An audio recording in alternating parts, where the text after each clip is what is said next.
Welcome back, guys. Today we are headed to a semi-truck junkyard right here in Crossville, Tennessee, because we need a couple of parts of the interior on the Freightliner, and they have a same exact model. It's a little rough, but we're about 15 minutes away, so we're gonna ride down there now. We're in Snowman and see if we can snag off that thing for blue collar, the Cabover, guys. Oh baby, here we are. They got a couple Cabovers. This old Peterbilt right there. Oh baby. Shut up. There she is. Maybe there's something good on it. We'll see. Oh, Sean. Alright guys, so we climb up here in the cab of the truck, and you can see it's pretty rough. Well, the dash has already had stuff stolen out of it, or not stolen, but sold out of it. But the biggest thing our truck needs right there is this cover right here where paperwork and stuff goes. And the mount for this switch right here and all that is busted inside mine. So this whole piece, someone's already unbolted, so we're just gonna snag this whole thing, take it with us. So that works out awesome. So we got the dash piece dug out of there, guys. I got some air toggle switches right here, so we can put a air dump valve for the rear airbags on the truck and a switch for the sliding fifth wheel. So that's pretty much all we can get out of this truck.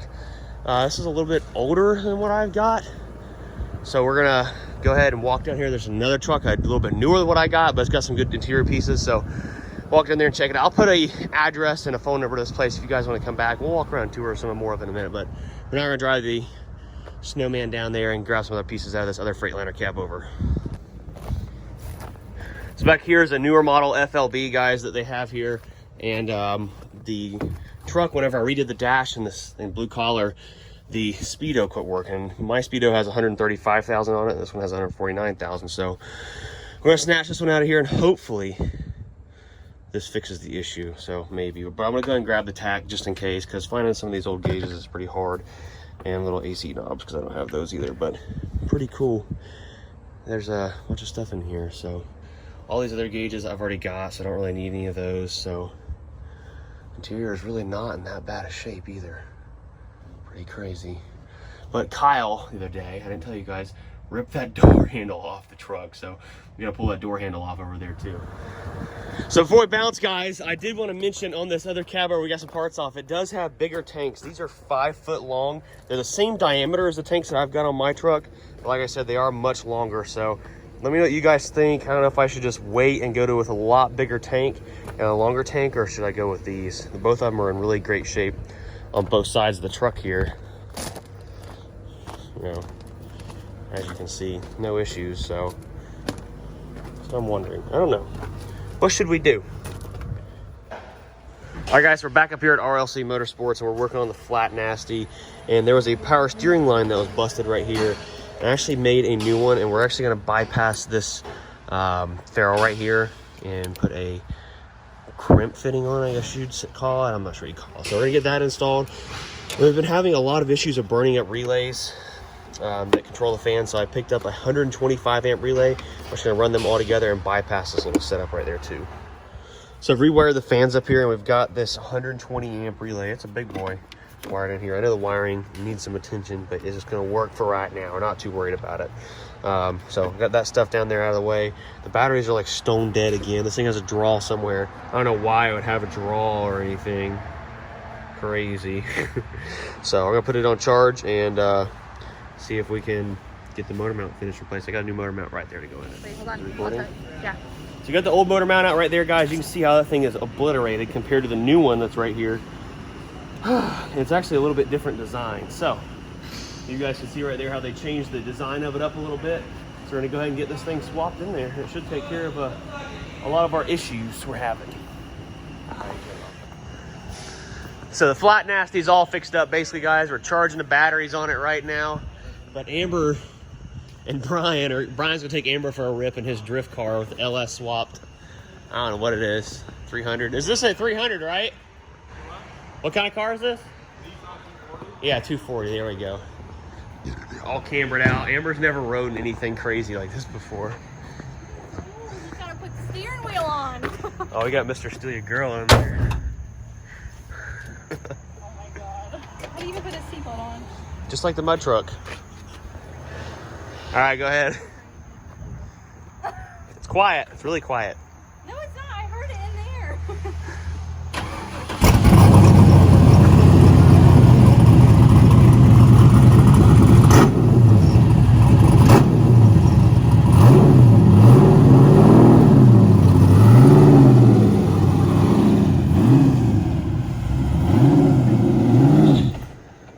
Nice.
You look so amused. I don't want to do this no more. Oh my god. Where are you going?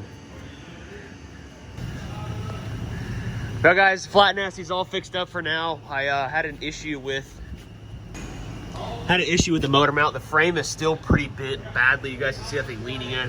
It doesn't even line up, but for now, just to get us home and to the truck shows and stuff with Whistle and Diesel, I put a block of wood in there for the motor mount just to sit on. The engine does torque to the passenger side, so it'll work for now. And I called my buddy Rob that does all our frame work, and he's going to work on getting the engine where, I mean, they're going to pull the engine out, we're going to straighten the frame out and put a cross brace above the shocks. This thing's so heavy, the shocks are bending the frame in.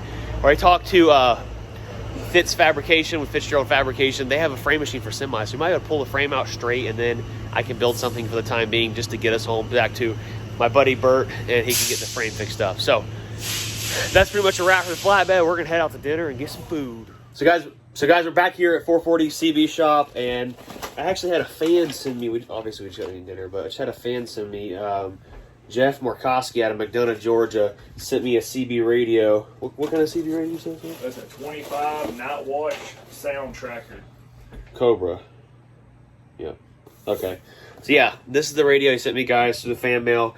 Actually brought it here to 440, and he did his tune-up on it, and it went from 15 watts to 15 to 44 watts peak bird at 13.8 volts. There you go. So it's turned up now. We're going to use the mic that came with it just to get us home. Then I've got another mic that 440 set us up with we're going to be putting in there. So we're going to get this thrown in Snowman, the work truck, and we've got a magnetic antenna we're going to stick on the roof of it.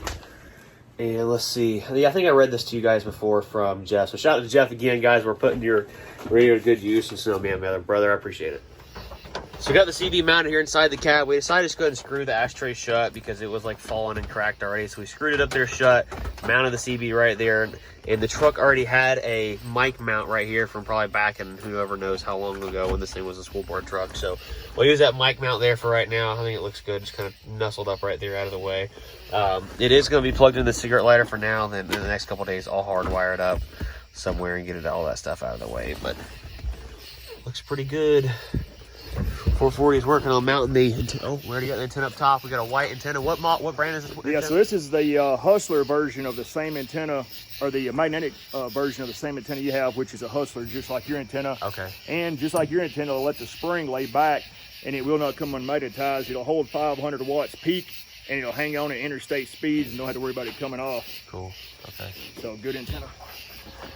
Winchester, clear, 72. Ellsworth in Tennessee. Chattanooga, mostly cloudy.